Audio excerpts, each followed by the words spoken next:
ma am lu ma metti torop suma dund wi ci ma doon sëy musuma woon gëm affaire def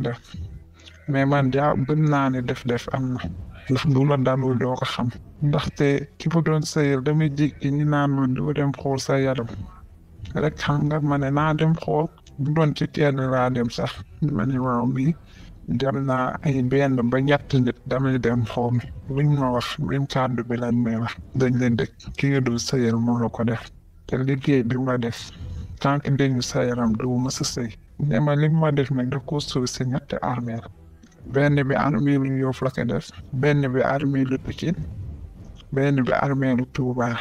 salaamaaleykum dolli na jàmm tey dañoo ñëw fu ñu waxtaan ci benn soxna soo xamante ne dafa am ay difficulté soxna si dafa nekkoon di say bu dem ba si biir am problème ak jëkkëram li waraloon problème bi nag muy jëkkër gi dafa bañoon mu liggéey soxna si taxaw ne moom lay liggéey pëccoo daal di am seen biir soxna si daal di ñaan baat waa ji may ko ko ujjanti daal di dem nekk si boppam nañ dem déglu témoignage am te ñëw. dama amoon benn problème yàlla dafa def am ku ma doon sëyal ñoo am ñaari bant wane moom ñu suñu bi ma divorcé léegi def na 8 ans dinaa gis ay nit ak ñu may bëgg léeg-léeg ma gis nit waxante ñun ba ñu wax ci affaire sëy ba dara desul pour mu ñëw samay parents ma jékki génnaat am na ko fi sax jotoon nañu wax bu ne day ñëw mën a ko xaar ba mu jotee luyee na appartement 5 mois di ko fay fekk di xool joxe woon naa sama accord toog di ma xaar maanaam ko xaar après tam xarit donc dafa mujj maar mu mer ak yeneen ak yeneen ñoo xam ne mënuma détaillé yi su ma koy wax duma fi sax jóge loolu lañ ma biñ ma ko defee wax nag gëwuma ko woon mais maa ngi bëgg a gëm ne nag def am na parce que à chaque fois su ma waxee nit ba war a wax ba ñuy def projet de mariage rek affaire bi yàqu dugul fi mu lan la fu ma xool ñu ne ma luñ la def la ñu problème bi ci sama affaire liggéey la tàmbalee avant mu may takk dama doon liggéey yàlla dem gis ma bëgg ma ba ma ànd ak moom sama papa yooyu ñëw sama papa yabal ko sama magu papa sama magu papa demee waxtaan xamal ne ko dama bëgg kii ma ne ko naa waxtaan ngeen ci affaire liggéey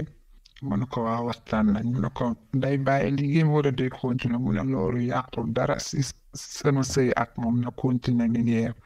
li ma lay wax ni booba takkagul ñuy sëy ba ma am ci doom sama taaw juddu si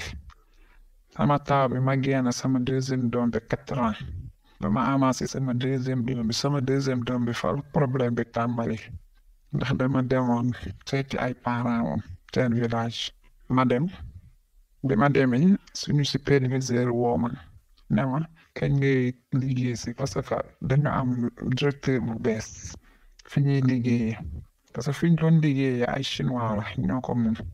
dañ fa doon liggéey ñu ne ma foog nga xam man kañ laay ñëw ma ne ko mun nga ma woo dooma jot soo ma jotul rek nga woo sama jëkkër ma jox ko sama numéro jëkkër ma woo ko ne ko diw dama koy woo dama ko jot après la ne ma wax ne nga woo diw bi ma ko woowee mu wax ma ne ma kañ ngay liggéey si man ko après dinaa la woowaat mu ñëw ma wax ko mu ne ma dootoo liggéeyati mu ne ma loolu foo ko teg mu ne dootoo liggéeyati bu dee maa sa kilifa ma ne ko bañu ma bàyyi liggéey bi de mais dañ may wax ban raison mu tax nga ne dootuma liggéeyati parce que mënoo yore jigéen defaloo ko dara ba pare nga ni dootul liggéeyati te tegu ko fenn maa ngi foofu la suñu problème demaa bi ñu coow si wax ba famille boo ko ñu toog mu commencé di mu bisee jàpp ñaamuram may dégg ay rumeur dañ diw dañ ko bëgg a yóbbu village mu bañ ne du dem lu ne ñu wax defaluma dara xëy na bu ma siy dugg du ma si dugg te yàlla tax surtout ma si woon dara ndax bu ma séntu woon dara ci moom du ma dugg si moom suñu problème foofu la démarré affaire liggéey bi mu jàpp ñaamuram te may wax ak moom farata lay wax ak man pare nit si jàpp ñaamuram téye boppam lu mat presque 2 ans lu mat farata lay wax ak man di ma nëbb boppam man tam ma jàpp sama ñaamur la ma war a def sama wàllu sa yëpp def naa ko ma gis nañ changement amul ma ne nag kii duma fi toog di tardé sama bopp fi mu téye la téye mu dama ne ma buggee sa sëy liggéey bi mu la gën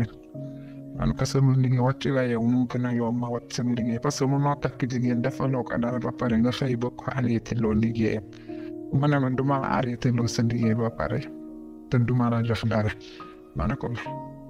liggéey bi sama teraanga si la nekk dama si doon jàppale samay parents bokk si natt jàmbur yoo xam dama ko teggi ba pare kon bu tëgg ne ma arrêté day métti si man loo gis waxtaane la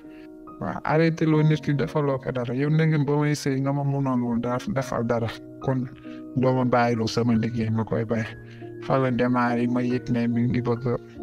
dugg si yeneen affaire xëy na yooyu vie privée ba moom la si yooyu lañ démarré mu jàpp ñaamram nekk koo xamante ni day téye mer téye ku lu ëpp ak lu yàlla lu teg su ma ko laajee lan laa la def nangu ma ko wax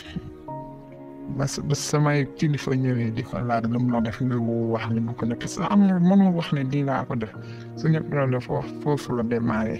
ma jàpp na xëy na dafa bëgg a dugg ci leneen moo tax mu doxalee ñii mu doxalee ma ne nag man du ma toog di sëy bëgg jaamu yàlla bay lor du ma ko def woo naa ko côté bu ne pour ñu waxtaan ma gis solution amul ku ma war a waxal pour sama diggante ak moom wax naa ko mais gisuma si solution ma ne xëy na dafa bëggatu dafa bëgg a génn si man donc tamit amul problème ma ñëw samay parents ñu toog laaj ko lu la kii def ma ne du wax li ma def waaw man ko nag comme mënul wax da ngay jël ay wax yu ñaaw wax yu salte di ma ko taxal naa man fa nga may na sama baat suñu problème loolu la am ko papa ne ma kenn waxu la nga ñaan baat man ko man maa jël sama décision bopp parce que li may dund fii man maa fa xam waxuñ ne doo feebar ba mu fat la